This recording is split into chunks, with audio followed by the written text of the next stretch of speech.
সুবিশাল অট্টালিকা যেন মেতেছে আকাশ ছোঁয়ার নেশায়। রাজধানীর কামাল আতাতুর্ক সড়কের এই বাণিজ্যিক ভবনগুলো কেবল ব্যবসার কথা মাথায় রেখেই নির্মিত। রাজুকের তথ্য সংগ্রহের তৃতীয় দিনে অভিযান চলে জোন ৪-এ। আগুনে পোড়া এফআর টাওয়ারের ঠিক পাশের ভবন আহমেদ টাওয়ার এখনও দিতে পারেনি মূল নথি, নেই পর্যাপ্ত সিঁড়ি। অপর পাশে ৩টি ভবন পেরিয়ে ব্লু ওশনে নেই জরুরি বহিরাগমন ব্যবস্থা, মানা হয়নি মূল নকশা।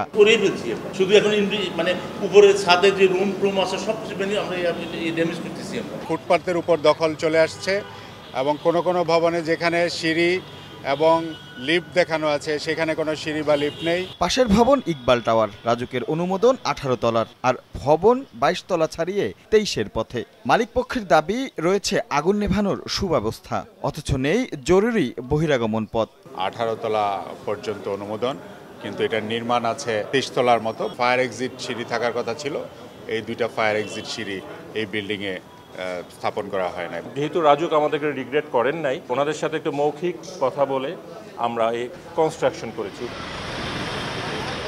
এলাকার অধিকাংশ ভবনের অগ্নি নিরাপত্তার হাল এমনই। অতি ঝুঁকিতে থাকা বেশ কয়েকটি ভবনে সাটিয়ে দেওয়া হয়েছে সতর্কতা। আমরা বিল্ডিং কর্তৃপক্ষকে জানিয়েছি, তাদের সাথে আমরা কথা বলেছি, তাদেরকে দেখিয়েছি যে আপনার ভবনের এই অবস্থা। এখন তাদেরও দায়িত্ব আছে তাদের এই ভবনগুলোর অগ্নি নিরাপত্তা পরিস্থিতি বাড়ানোর।